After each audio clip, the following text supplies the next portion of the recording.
Good morning, everybody. Welcome to the BIA Brexit webinar. My name is Michael Warren. I'm the BIA lead on all matters Brexit and trade, and I'm joined today by Dr. Anusha Panjwani from the Office for Life Sciences. Delighted to have you with us today, Anusha. Do you want to say hi to everyone? Yeah, good morning, everyone, and thanks, Michael, for having me on the panel. Thank you. Anusha's joining us on the phone. You're in Brussels today, right?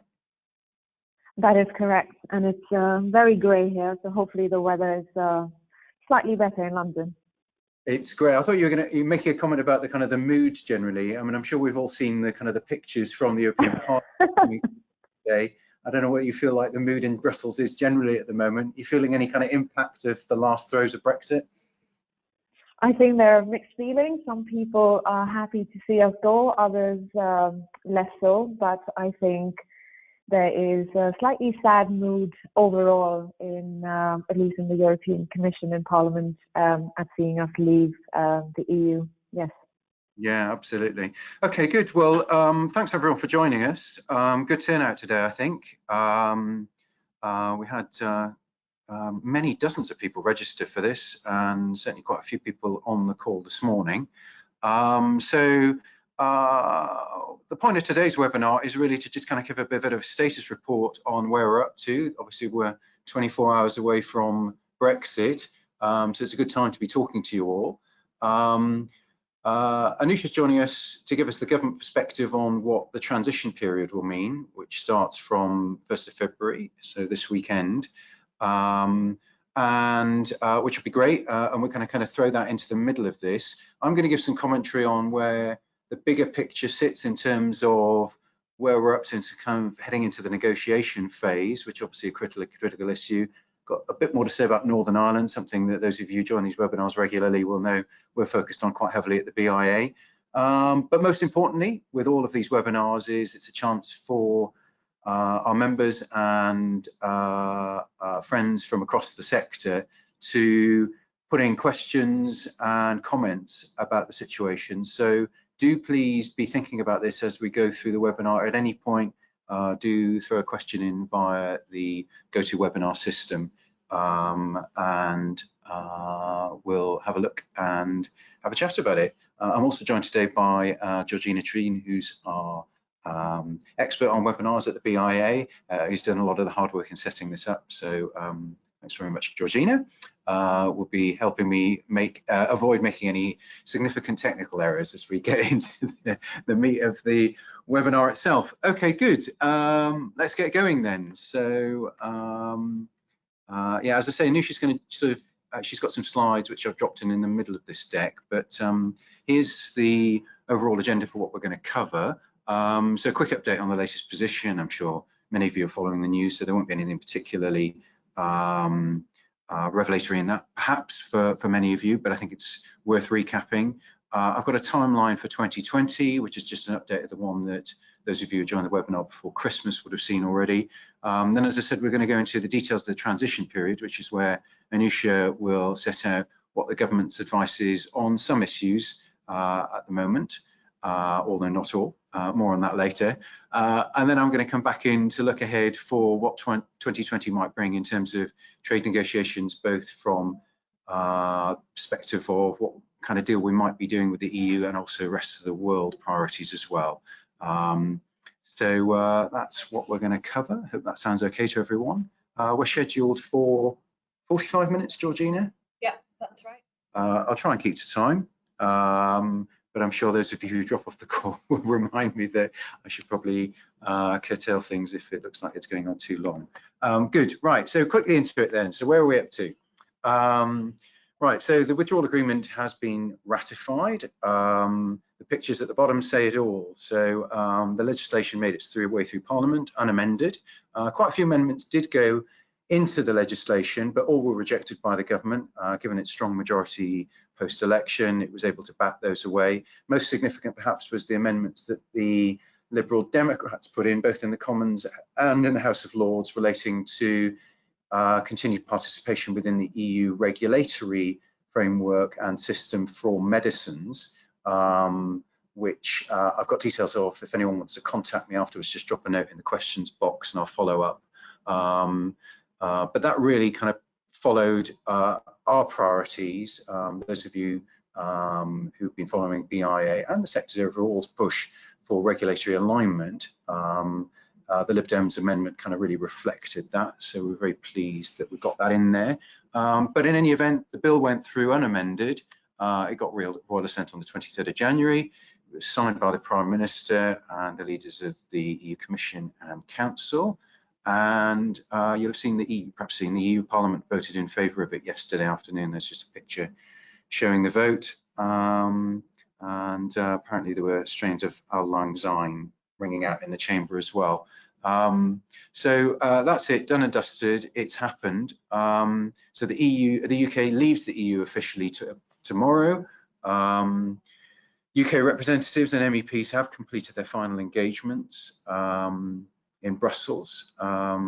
It's a Foreign Office minister that was the last formal British minister to attend a meeting in Brussels. That's Chris Pincher, Foreign Office Minister, going into General Affairs Council this week. And interestingly, behind him in the picture there, you've got Tim Barron, who was previously UK representative to the EU, but will now become the UK's ambassador to the EU. Now the UK officially becomes a third country. We don't get a representative in the EU, we get an ambassador, and Tim will be taking on that responsibility from here on in. So formal departure, 31st of January, 11 p.m. We're not likely to hear any bongs. Apparently there's going to be a light show and a bit of stuff going on in Parliament Square, although no alcohol because it's an alcohol-free zone. So I think it might not be that exciting. At the BIA, I think Martin, our policy leaders, organised some very quiet, reflective drinks in a pub around the corner, and I'm sure that sort of thing might be happening in various organisations up and down the country. So if you are marking the occasion, you have a good time, and I'd be interested in your thoughts about and reflections on the journey we've been on over the last 3 years and where we're headed. So do please get in touch, either during this webinar or subsequently. Always keen to hear from members and businesses and our friends across the sector. Okay, so we enter the transition period as of the 1st of February. More on that in a second. And we may have a commemorative 50p coin. I haven't seen any of those yet. I'm not quite sure when they're emerging. So look forward to that. Okay, here's the timeline I mentioned. When we showed you this before Christmas, it was very much a kind of a speculative timeline because we weren't sure the withdrawal agreement was actually going to make its way through. Now it has. This is now what's going to happen. So transition starts as of the weekend. The negotiating mandates will be published. The EU have been doing quite a lot of work on their mandates already. I'll cover that in a bit later on because they've released some of the details of their position in consultation with member states, which we've already seen. For its part, the UK government has kept its position pretty close to its chest. We're expecting some clarity on that at some point next week. So very much on standby to see what's going into it. I know colleagues are in government, including some of Anusha's colleagues in Office for Life Sciences, have been working on it. So it is going to happen, but obviously we've had no details as yet. So looking forward to seeing what emerges. That leads us into the negotiations, which can't take place until the EU have agreed their mandates, which will take place during the course of February. I think they're due to wrap up then mandates by 24th of February. So talks can't officially start until March. Even though the UK government is pressing for them to start as soon as possible, the EU can't because they've got a very clear and well-established and formally agreed process that they have to follow on their side, which they've been very clear to us about as well. The midway point is the 1st of July decision on whether there's going to be an extension to the transition period. As I'm sure Anusha will remind us a bit later on, the government has legislated that it will not extend transition. So we're looking at this year being the definitive timeline. Draft agreement needs to really be in place if it's going to get ratified by the EU, probably right around September, which means a very limited window for negotiations of probably no more than about 6 to 8 months, depending on how close to the wire the EU system can go. And that really depends on whether we're negotiating for stuff that is within the responsibility, what they call the competence of the EU Commission alone, or whether it needs to include ratification by individual EU member states and parliaments, which is a much more complicated process on the EU side. And if some sort of deal is done, it'll come into operation by the end of year, because transition's due to end on the 31st of December. Initially, you'll probably want to add a little bit of substance to that when I know you've got a similar slide to go through in a minute, just to set it out from a government perspective as well. So more on that in a minute. I mentioned before BIA's position. It hasn't changed on what we're looking for through that negotiation phase. We're clear why it makes sense for the government to seek the closest possible alignment between the UK and the EU on medicines and medical devices regulations, for the MHA to remain part of the EU system for medicines regulations, because that gives us the best possible chance of safeguarding UK life sciences industry, and also reducing red tape and maintaining best possible patient safety regime. So our position hasn't changed. I'm sure most of you are familiar with that, and we're continuing to push that to the government and also to the EU as we head into the negotiations. Right, the transition period. I love this Matt cartoon, which is actually a Christmas one, but I thought I'd drop it in anyway because it's good. Welcome. Are you aware that Boris has enshrined in law the duty to leave on time? Yeah, I actually went to my in-laws for Christmas. So in fact, it was me who's been kicked out before the 12th night. About you, Anusha, you, Georgina, but in fact, it was a reverse scenario for me. Anyway, Boris has legislated. In actual terms, I'm sure many of you have read the legislation that the UK put into the withdrawal agreement bill.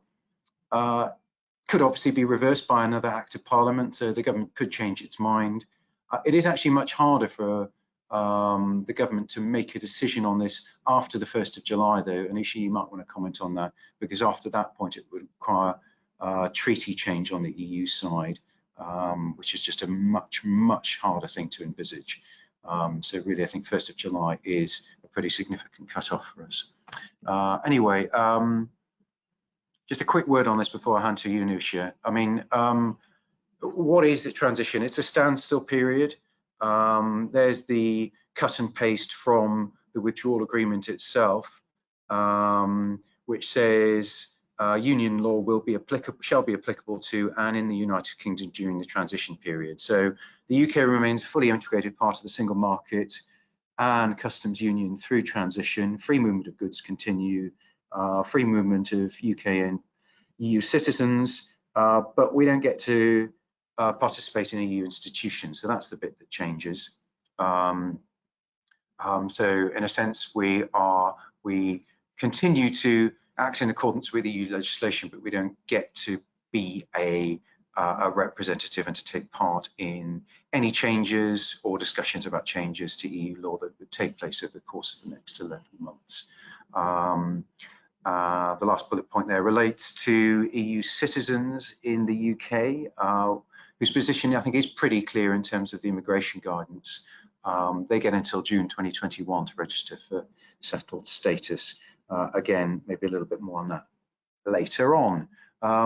So transition, you'd think was pretty clear, but in fact, it's not so clear to some people. Here's just a slide which just shows that we became aware of this issue from one of the EU's technical bodies, the CPVO.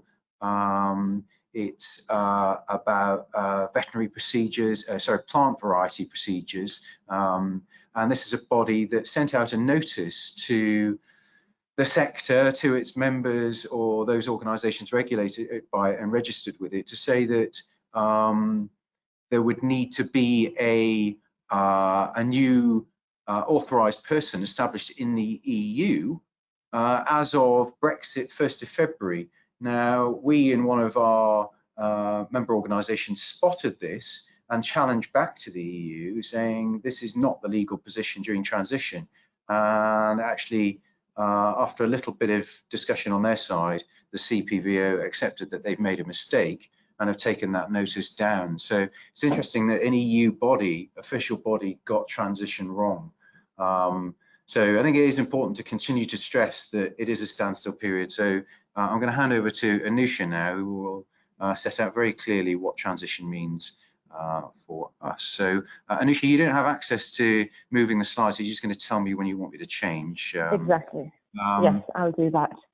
I've got one slide here on regulation of medicines, but I think what I'm going to do, I'm going to let you go through your bit first, and then we'll come to that afterwards. I'll skip back to that. Sorry for confusion for anyone who's on the call, but I think that probably makes more sense. So over to you, Anusha. All right, thank you, Michael. Good morning, everyone, and thank you very much to BIA for inviting me to be on the panel. The next slide will show the contents of what I'm going to try and cover today. So this is an introduction to the Office of Life Sciences, the transition period. Of course, Michael has already mentioned this and what it means, but I hope to expand on it a little further as much as I can. I will then move on to steps that industry, so life sciences industry, should be taking, provide an immigration and workforce update, and then hopefully have some time for Q&A. So the next slide shows the introduction to the Office for Life Sciences. So as most of you will know, we're a joint unit between the Department for Business, Energy and Industrial Strategy and Department for Health and Social Care. This positions us quite well to work effectively as a conduit between government and industry. Of course, as you know, we are the sector team and we try and represent your concerns, priorities and interests in government discussions. But of course, we are not owners of policy areas, some of which I will be alluding to during this presentation. One of our key responsibilities is engaging with businesses. So I do hope OLS has been in touch with you in the run-up to Brexit. You know, we've had 3 of them before. So hopefully we've been in touch with you. And, you know, if you have any concerns or things you wish to flag, please do drop me or any other member of my team a line, and we'll be more than happy to take it forward. Next slide, please. This slide just shows, this is just so that I can give you a flavor of the kind of engagement that OLS contributes to and leads on. So we have regular and frequent engagement with industry. These include roundtables and talks, phone calls, which are regular, often on a weekly basis.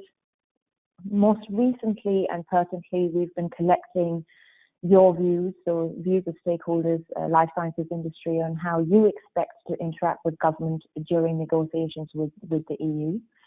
In the run-up to March, then April, then the 31st of October, we had developed weekly bulletins, and these will be kick-started again. You should be receiving an email today outlining what the transition period means. If you have not received this bulletin in the past or wish to receive it, drop me a line and I'll get my team to add your name to it and you will receive the bulletin. We also lead on a number of webinars for... Just to interrupt there, if anyone wants to just drop a note in the questions box that they'd like to receive it as well, we can make sure that that finds its way to you as well, Anusha. Thank you, Michael. And then, yeah, the life sciences webinars, which we've hosted in the past, including quite a few on trade readiness, because that was, and I think continues to be, a major point of concern and nervousness for most of industry. We also lead on the EU relationship group. So this is quite effective when we're trying to gauge sector sentiment, especially around preparedness. We have roundtables and seminars. Again, I've mentioned that to you before, but we hosted a large number of them in the run-up to no deal Brexit. Next slide, please. So the key messages that I want to deliver is, number one, as you all know, the UK will be leaving tomorrow, which is the 31st of January 2020, and the Withdrawal Agreement Act 2020 has received royal assent and is therefore now law. The transition period, also known as the implementation period, will kick in from 1st of February 2020 and will last to the 31st of December 2020. Next slide, please. It's important to emphasize that the timeline that you are seeing on your screen right now is is a very potential timeline. What I'm trying to say is that these timelines, some of the dates are fixed, but there's a live discussion that is ongoing, and therefore some of these dates might move around. But hopefully this slide will provide you a bit of a flavor of what the timeline looks like. So as you know, the withdrawal agreement is now an act. We will be leaving as of Saturday, the 1st of February. There'll be the UK and the EU mandates, which should be published around towards the end of February. The negotiations will kick off from next month and will continue. At the same time, we will also be having discussions on rest of the world trade. So that is to say that EU and ROW, rest of the world, negotiation or trade discussions, deal discussions will continue in parallel. As most of you know, US, Australia, Japan are some of our top countries that we are looking at from a life sciences perspective. However, that does not mean there are other countries that are not in the picture. On the 11th of March will be the budget announcement, 11th of, and then of course we have our local elections in May. The medical devices regulations will come into play in May. This I know will affect quite a few of you on the call today. There's the EU summit in June, and then by the end of June, as Michael mentioned, we have to then, if we want to go ahead with an extension or if we want to request an extension, that is the last date by which we have to request an extension. It is then, of course, up to the EU to grant that to us. In September will be the autumn statement. By October, November, we hope to reach the end of the substantive initial negotiations. And then the end of December 2020 marks the end of the transition period. So this is just a brief overview of the timeline. Please rest assured, of course, there's a lot more detail that government is looking into, but we are unable to share it with you at the moment. But this timeline is live discussion, and we are acutely aware that we have a very, very tight timeline to deliver a number of things. So your engagement and involvement and input will be appreciated. Okay, next slide. What happens after the 31st of Jan? So this is what marks the transition period, which will be until the 31st of December 2020. The aim of the transition period is to provide assurance, continuity, and certainty for businesses as well as individuals. Existing laws and regulations will generally continue to apply for businesses through this period. During the transition period, UK businesses will be able to continue to access EU markets and markets in other countries which have trade agreements with the EU. And the same applies for EU businesses accessing the UK market.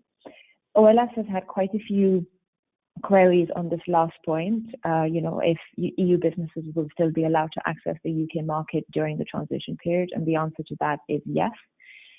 The government is preparing to negotiate an ambitious future relationship with the EU during the transition period, and this will be based on a free trade agreement as well as cooperation.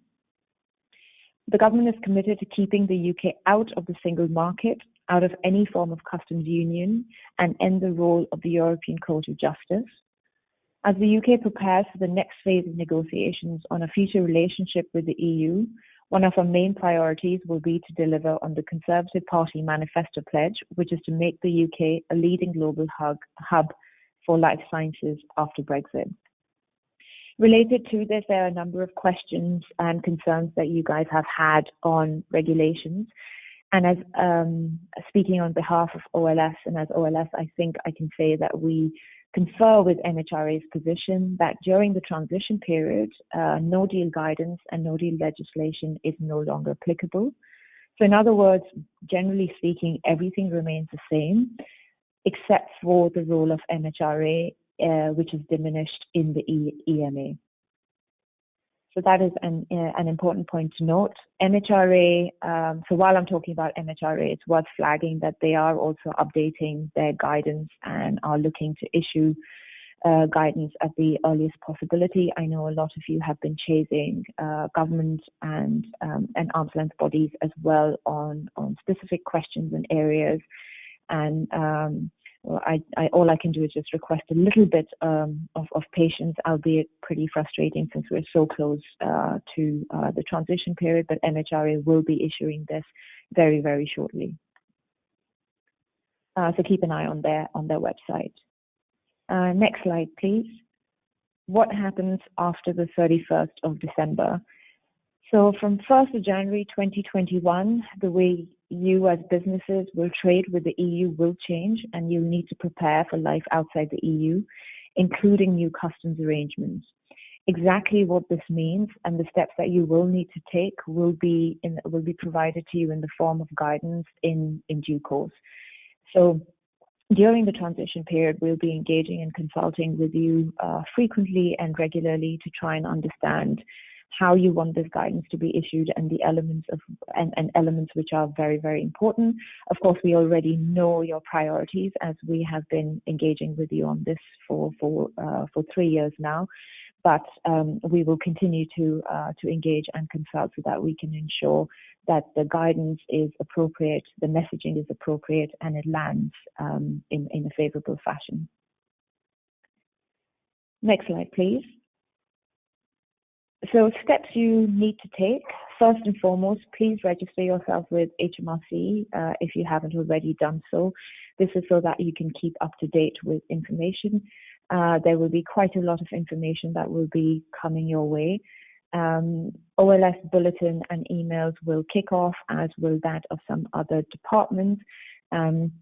And there we do our level best to provide you with updates, but I think it is optimal if you actually register with HMRC and get updates from them directly rather than via us, although we will be providing them as well. Most of you will have an ERE number, an Economic Operator Registration Identification number. If you do not, you can still register. The way you register is by clicking on the link that you can see on your screen, and this is a very quick and easy process to go through. Next slide, please, which is on decide how to make customs declarations. So you need to make customs declarations to import and export goods between the UK and the EU once we leave the EU's customs territory. If you decide to use a customs agent, then you should start contacting agents now to find out about the kind of services that they do provide. You can find guidance by going to the link that you can see on your screen. However, if you do want to make declarations yourselves, as a few of you have highlighted to us and mentioned to us in the past, then there will be information and guidance that will be issued shortly. I know a number of people are working on this guidance as we speak, so you should receive it shortly. And the last point, of course, is on Northern Ireland.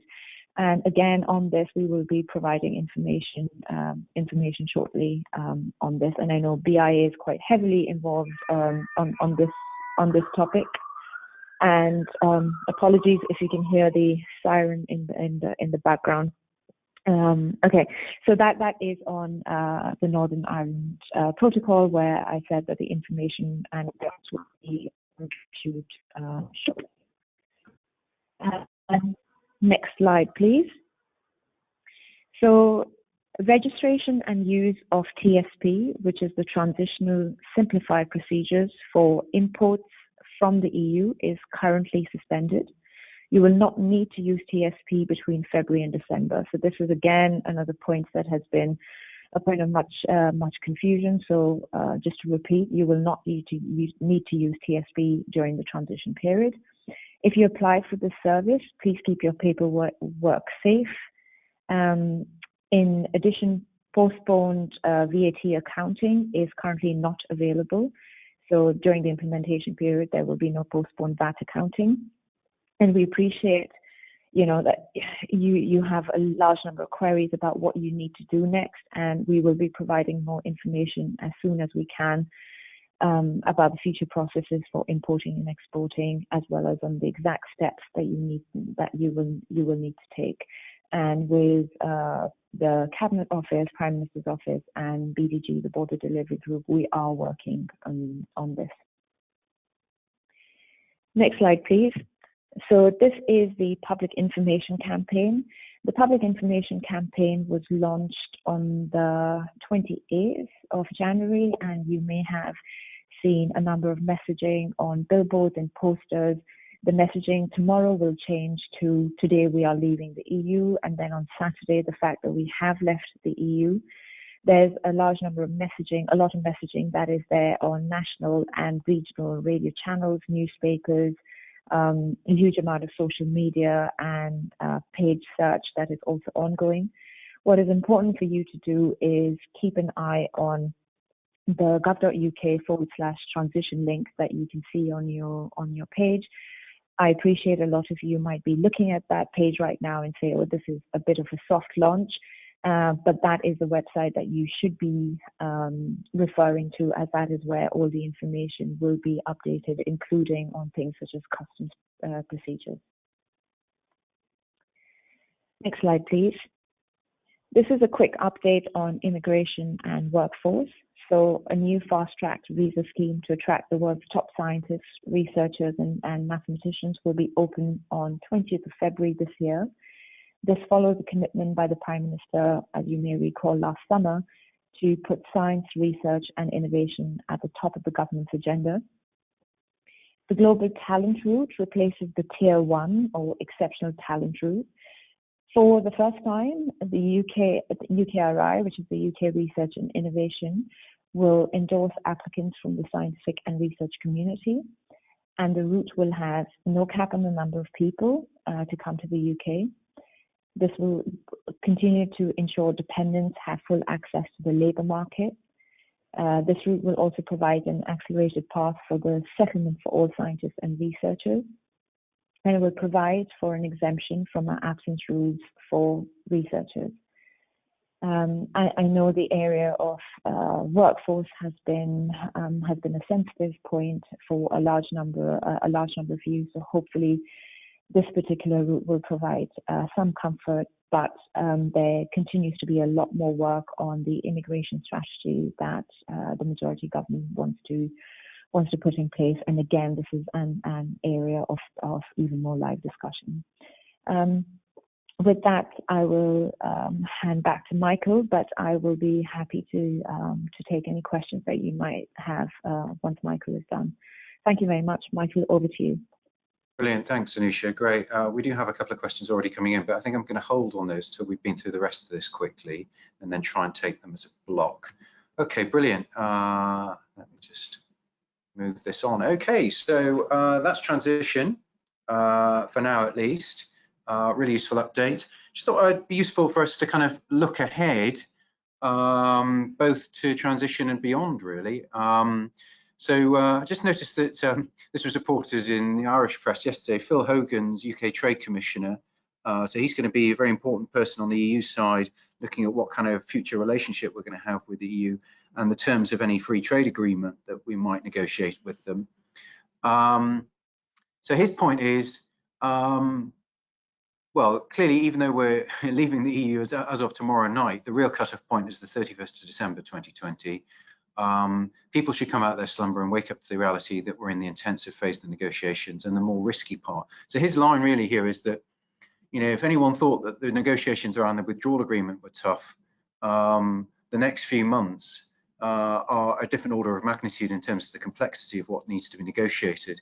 And that really gives us, you know, I suppose it gives us a number of concerns, but also the need for absolute clarity on certainly the EU position, but more importantly, the UK's position. Anusha mentioned before that we're expecting to see what the government wants to get out of these negotiations pretty soon. So we'll be watching closely for that. Now, the government, as it heads into the negotiation phase, has maintained its position. And its position has been That's set out in the political declaration, which you remember was signed alongside the draft of the withdrawal agreement by the Prime Minister last autumn, which talks about continued cooperation. Matt Hancock made this point when he turned up to our conference, the BIA's Bioscience Forum conference, at the beginning of last autumn, where he talked about the importance of maintaining mutual recognition of products produced in the UK and EU. He talked about regulatory collaboration and active participation, and we've been really holding the government to this position. It was interesting to see as the withdrawal agreement bill made its way through Parliament a couple of weeks ago, a Department for Business Minister, Lord Duncan, reiterated that position, and his quote is on the bottom of the slide there in the bottom right. So he said that we've made declarations about which bodies we have a particular ambition to remain active in after the transition period, covering things like aviation, chemicals, and medicines. And those agencies, referring to the European Medicines Agency here, clearly ones in which we would wish to see active participation. So the government is still holding to this position, which is good to hear. So we look forward to seeing that position reiterated in the negotiating mandate that we expect to see soon. Yeah, so the government's aims will become clear. I mean, how much detail is going to be in that negotiating mandate is anyone's guess. The Prime Minister, for his part, has already stated his ambition for an ambitious free trade agreement by the end of 2020. Of course, those of you who follow this debate will know that Ursula von der Leyen, the EU Commissioner, has said that an ambitious deal is going to be very difficult to agree by the end of 2020 because there isn't enough time. The government's also said some quite disparate things on this. So the Chancellor did a rather interesting kind of volte-face U-turn with the Financial Times when he was out in Davos, first of all saying that the UK was not going to be a rule taker and would diverge, and then quickly following up by saying, well, actually, we might stay aligned if it's in our interest to do so. So clearly the government is still forming its position on this, not quite sure what its strategy is. For our part, we're going to hold it to its word on what it said its position was going to be, as I just reiterated on the previous slide. Maybe there'll be an announcement on this next week, we'll see. The level of detail is going to be critical. We're certainly hoping to see some detail in the mandate relating to life sciences, because it's really important that life sciences gets prioritised as part of the negotiations, and we end up with a solid deal that works in the best interests of our sector and patients, both in the UK and the EU, by the end of the year. The impacts on life science businesses, we think, are becoming more widely recognised. I just put a screenshot in here from a film that's running on BBC, quite high up on BBC Online at the moment, which is a short film they've done for Allergy Therapeutics. It's a company working out of Worthing, that talks about contingency arrangements for testing and release products and APIs in the EU, and the expectation that there might not be a deal in place by the end of the year. This company has set up a parallel lab in Madrid to do testing and release, and I know a number of our member companies have been exploring options in places like Dublin and Netherlands and other EU countries in the event that there's some contingency required. I mean, I think this company, as with many of our members, are optimistic that a deal will be done. That means that we will have mutual recognition and that parallel operations in the EU won't be required. But the implications of that, in terms of the cost for businesses, the red tape required, and potential delays to the supply of materials and products, are becoming clearer, and will be continuing to push this point and the damaging implications of divergence onto the government and the EU over the coming months. I mentioned earlier that the EU are being quite transparent about their position. So they've been holding a series of seminars at the Commission where they've been talking to, well, discussing with member state representatives what their position will be on various aspects going into the negotiations. I mean, I'm not going to go into the detail in it here today. I think what we'll probably do is set up a separate webinar in a month or so's time once the negotiating mandates are clear, where we can go into more detail on this. I mean, I suppose just a couple of points to pull out first off is that, you know, the EU's been very clear about what its red lines are. You'll have heard repeatedly the line from the Commission, which is no tariffs, no quotas means no dumping. So, but equally, you know, despite the criticism, the EU are prepared to countenance a situation where, given that the UK has said it won't be in the single market and won't be in the customs union, that the UK can diverge, and they're just being very clear about what that means. A couple of slides here from their presentation decks kind of make that clear. So free trade agreement, they're saying, does not equal membership of the single market. And, you know, the parallel here is the free trade agreements that, or the trade agreements that the EU's done with other third countries. So the CETA deal with Canada, for instance, deals with the US, with Japan, with a range of other third countries, for which the rules are pretty clear. And what they're saying is the UK can have that kind of deal, but it won't include the things that the UK is looking for, because, you know, it's not going to compromise on its red lines in order to maintain the integrity of the single market and the customs union. So cooperation is possible, they're saying, on a bilateral basis, and that's what we'll be looking to push carefully and thoroughly, which is the idea of a specific deal on life sciences, if necessary, depending on the overall stance that the government takes into these negotiations. Anyway, the bottom line for me, for Steve, and the message we want to send to our members and to the sector is that at BIA we're following this very closely. We've been engaging quite heavily on the European side through Europa Bio and friends in FPIA, and we will continue to do so, and we'll bring you regular updates on this as we head into the negotiation phase. If anyone has specific questions about what they've seen and what the EU's position is, I'd be happy to have a chat with you offline about that. Okay, so lots of talk about trade deals, certainly in terms of rest of the world stuff. Davos was a big moment for kind of some posturing on this. We're expecting, as I say, some clarity on the UK objectives next week. How much detail remains to be seen. There was this debate going on about whether the EU deal would be first or the US deal. Again, divergent views on that. There was briefing initially that the US deal would come first, and that was quickly corrected by the Chancellor, to the dismay of the US team. Commentary from the EU about, background brief from the EU about how the UK can't expect a better deal than Japan, and that relates to most favoured nation status of trade agreements. So in a sense, what international WTO rules say that you can't offer one country a better deal than other countries, which means that from an EU perspective, if the UK doesn't change its position about what it's prepared to offer in terms of alignment, we can't get a better deal than, say, for instance, the one that EU signed with Japan. And because the UK is next door to the EU, it represents a greater risk to the single market. So that's hence the story, the headline here in the Telegraph story.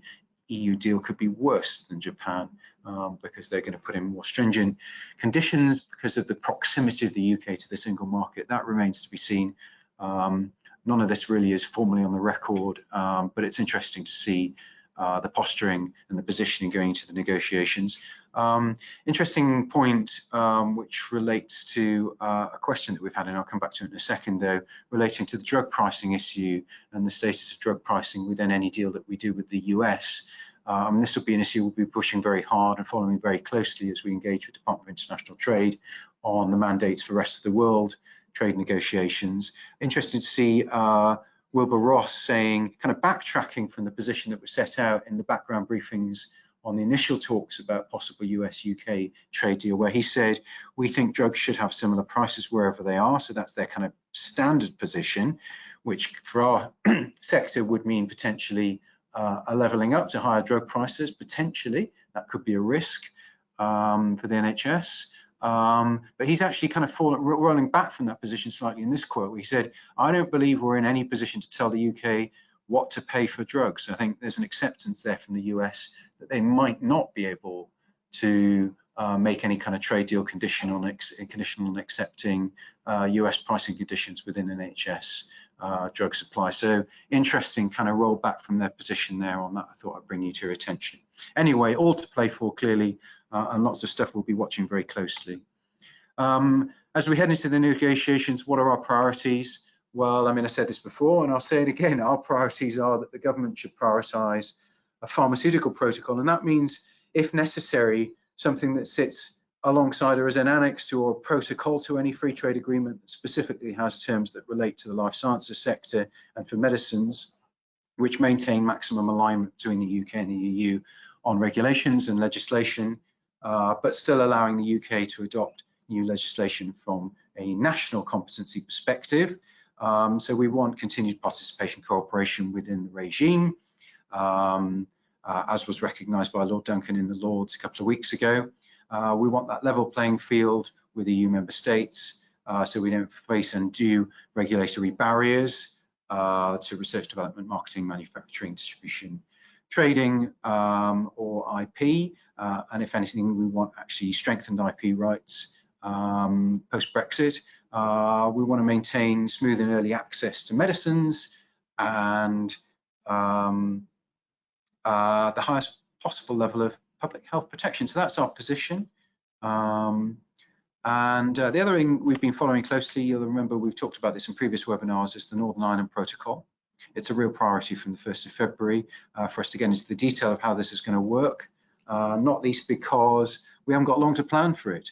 Come what may in the trade negotiations, the Northern Ireland Protocol comes into effect at the end of the year, and that has significant implications for the supply of medicines and regulations of medical devices and medicines in Northern Ireland. Our sector is highly regulated. We've got complex supply chains. We can't pivot on a sixpence. The long lead times on things like packaging and labelling mean that we need clarity on this very, very quickly. We want to be involved in the discussions on how it's going to work.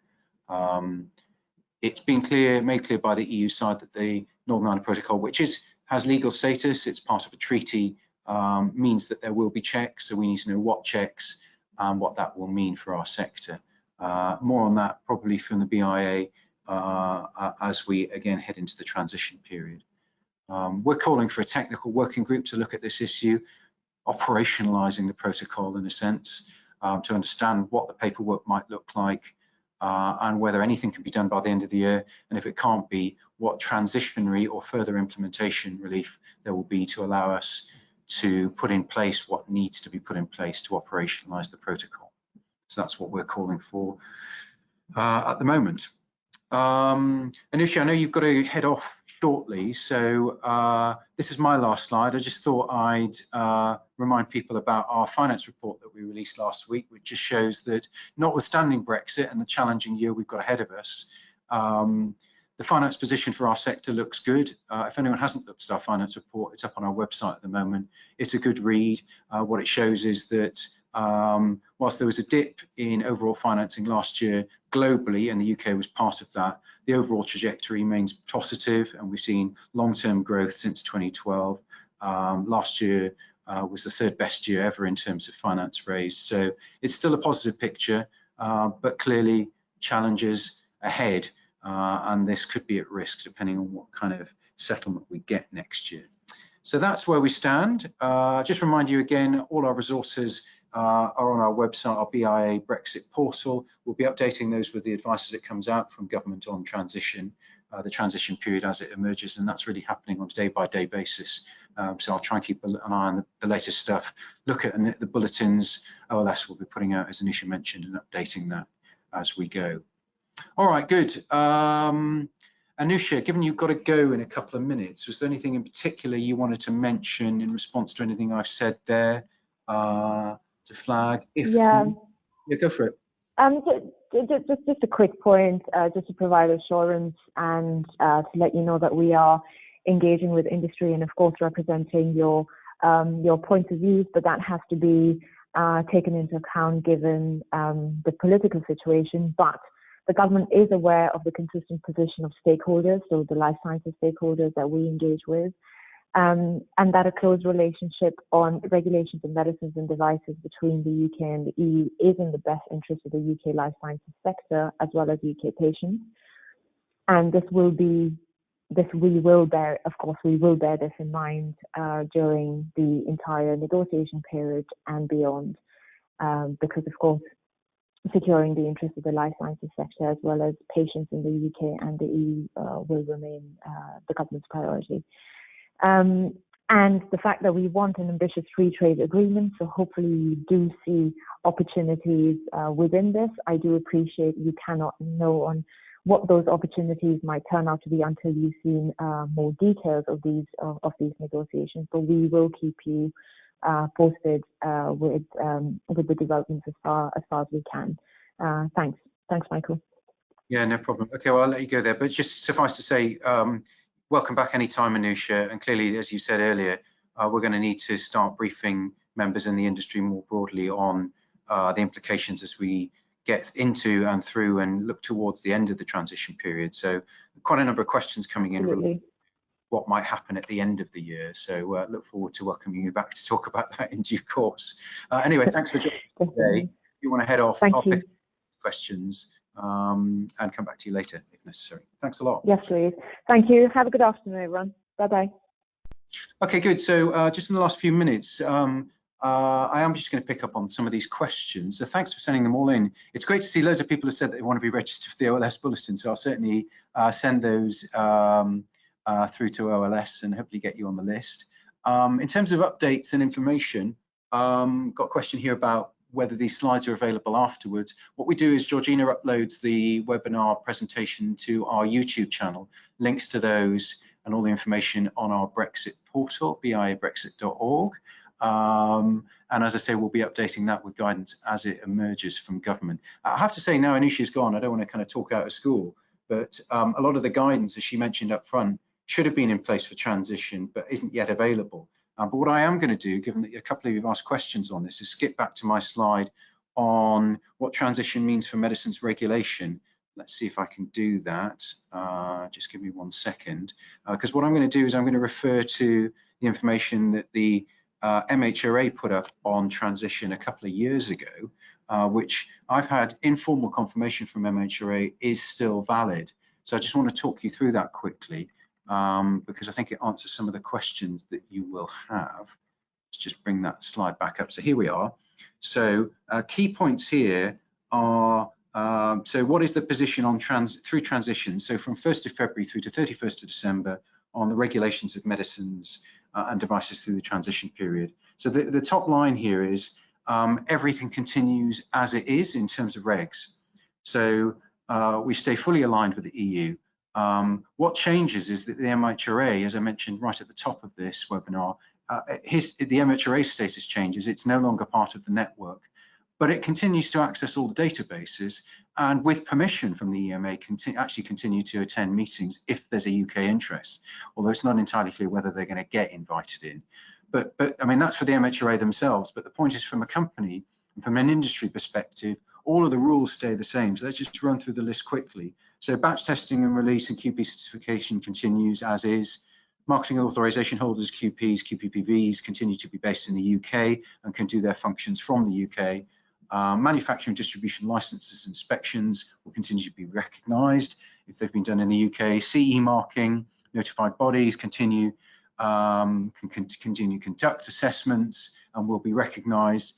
The UK is still treated legally as a member state for the purposes of MRAs, mutual recognition agreements, and licenses for centrally authorised products are valid in the UK and EU. So that's a long list, but the bottom line is nothing changes from a regulatory perspective. The only thing that really changes is MHRA status, and the quote there is from the withdrawal agreement itself, relates to the MHRA, a transition or implementation period during which all the mandates of all the members and institutions, bodies and agencies of the Union nominated, appointed or elected in relation to the UK's membership of the Union, including international agreements, should be applicable to and in the United Kingdom as a general rule with the effect as regards the member states. So that's basically saying all international agreements remain in force and the UK's membership of the Union and its application of Union law continues. So no problems from an industry perspective for the next 11 months. Now, that's the kind of the position for transition. A number of the other questions that you've been throwing in relate to what would happen after the end of that period. So if I just read a couple of them out. So we've got questions here about, let's see, apologies while I look through. So Well, first of all, up front here, question Sarah threw in right up the front while I was introducing this. How confident are we the industry position will carry any weight? That's the industry position about continued alignment in light of the fact that the government has stated we will not align with the EU and EMA, and that the UK will become a third country. So that relates to the point where we saw kind of positioning from the Chancellor and the Prime Minister about not being a rule taker and potential divergence. All I say is it's not entirely clear. The briefings we've had from government ministers over the last few weeks make it clear that the government is keen still to maintain to hold to the position set out in the political declaration, which means exploring cooperation with the EMA. So we'll be looking for the government to reinforce that position as we head into negotiations. I think the key point here is that, as the Chancellor said, in kind of backtracking, where it's in the UK's interest to align, the UK will align, is what he's saying. And we're very clear that it is absolutely in the UK's interest to align on medicines, both for the safety of patients, access to medicines, and in the interests of our world-leading life sciences industry. So I think that does leave the door open potentially to a side deal on prioritising life sciences as a protocol to a broader FTA. So let's see. I mean, clearly at this stage we can't know for certain, but the BI's position is the UK government promised this. It's been very clear that this was its position. Reinforced that as the legislation was going through a couple of weeks ago. So we're going to continue to push for it, and let's see where we get to. Clearly, you know, all options are on the table at this stage. But you know, we're going to continue to push until the last possible moment. In terms of the end of transition, what else? Question we got in here? We've got say. What happens to shipping, for example, blood samples to an EU lab in relation to customs procedures? Does the company need an EORI number? So that an EORI number is an economic operator, so that's a HMRC number to transport goods. So I think the key point there, Sarah, is you don't, during the transition period, as Anisha said there, all customs and trading arrangements remain the same until the end of transition. At the end of transition, depending on what kind of deal we've done, free trade agreement we've done with the EU, customs procedures may well change. And in fact, given that the UK said it's not going to remain part of the customs union and single market, that is almost certainly going to change. But I think what we'll say is that we'll be looking for government to provide detailed guidance on this at some point soon during the transition period. And I'm not going to try and second guess what that guidance would be at this stage. But suffice to say, questions like that we'll be throwing in on your behalf to make sure we get comprehensive answers from HMRC, Border Delivery Group, et al., in the way that we did in the run-up to no deal last year. Similar question here on information on UK REACH. So REACH is the chemicals regulations, and CE marking. Is that available on the government's transition website? Well, it probably isn't, because the government hasn't really provided much information at all on transition yet, but we will be continuing to push for details. Again, what I would say is CE marking and REACH regulations remain the same during transition. That's pretty clear. Arrangements for end of transition will be discussed and provided for in due course, I imagine, by the government. But that will stand still as well. These things are coming out case by case. I just noticed the IPO, Intellectual Property Office, which put out guidance on IP position during the transition period just this morning. So we'll stick all this stuff up on our portal, and we'll try and direct you to the relevant places on gov.uk as the government publish it. What else have we got here? In the case of MAAs being filed on the centralised procedure during transition, will these cover the UK, or we need to file a national application? No, centralised procedure approvals and licences remain valid. As I said before, I will be looking for definitive guidance on that from MHRA, hopefully in the next 24 hours. But as I said, I had informal confirmation from MHRA yesterday that the position I set up on that slide, which sits on your screen at the moment, is the case. So hopefully that will be confirmed. Okay, good. There's a few other things in there, but I think we're kind of out of time now, aren't we, Georgina? What I'll try and do is, for where people have left their name, I'll get in touch with you separately. Or if you want to email me, our BIA email address for inquiries is still live. So it is BIA Brexit at bioindustry.org if you want to fire me an email. That address is also up on the BIA portal. I'd be happy to have a chat with any of you about all of this. It's an interesting time for us. Hope today's webinar has been useful to you. We've been through quite a lot. It was good to have government representative, and I really appreciate the questions. Yeah, I'm going to leave it there. Thanks for listening, everyone, and for joining us. And we'll try and arrange another one of these. Timing TBC, but I think the time to do it will be once we've got clarity on both the UK and the EU negotiating mandate. So that's likely to be probably either end of February or early March. I look forward to seeing you all again then. Thanks very much.